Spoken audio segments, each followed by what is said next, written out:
Dear Mr. Secretary General, dear members of the General Assembly, thank you.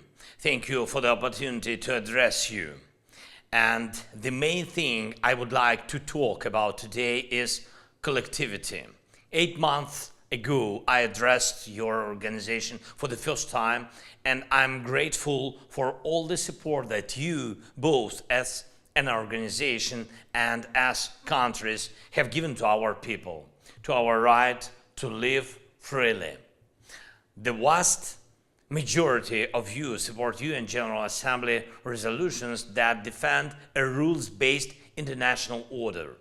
And your personal position, Mr. Almagro, serves precisely to protect the key foundations of international relations, the equality of all nations, and guarantees for every nation that its destiny will not be broken by other states through military or political violence. Our common goal of all leaders and states that truly value human life is a world in which violence does not dominate, a world in which the UN Charter is truly respected by everyone, from the smallest to the largest countries, a world in which not only no new frozen conflicts arise, but in which the majority of nations realize that any war in a common global challenge a threat to the world, and not the suffering of only those against whom this aggression is committed. And have we become closer to such a world since my first address to you? I'm sure, yes, we have. Although Russian aggression still goes on, although Russia does not stop even in the face of catastrophic crimes of ecocide. Probably you all heard that this month Russian occupiers blew up the dam and other structures of the Kakhovka hydroelectric plant and destroyed one of the largest reservoirs in Europe, deliberately flooding a huge area. Dozens of cities and villages were underwater. The one in Russia who gave the order to destroy the dam and the Kakhovka reservoir understood what he was doing, understood that it would leave entire regions of our country without drinking water, understood that thousands and thousands of hectares of fertile soil would become a desert. God forbid that anyone in the world faces such a crime.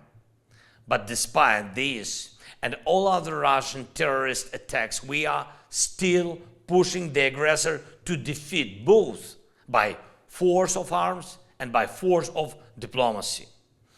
Ladies and gentlemen, last year I presented the Ukrainian peace formula, and since then we have already involved dozens of nations in working on its implementation. We are also preparing the Global Peace Summit, which will specifically determine which state will help in which point of the peace formula. There is no alternative to it. Russia has brought war to the territory of our country. Russian missiles and artillery are burning our cities and villages. Russian ecocides are destroying the nature of our country. So it is Ukrainians who best understand what exactly needs to be done to restore peace. But to indeed restore peace, we need collective efforts.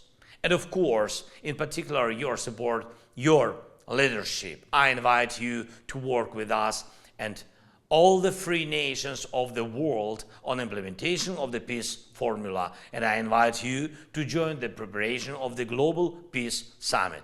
We must become a global community in the full sense of this word, so that peace for every nation is fully guaranteed. One cannot protect peace on his own, but war cannot overcome the collective desire for peace. May your power become the power of peace too. Thank you for your attention. Long live freedom. Slava Ukraini!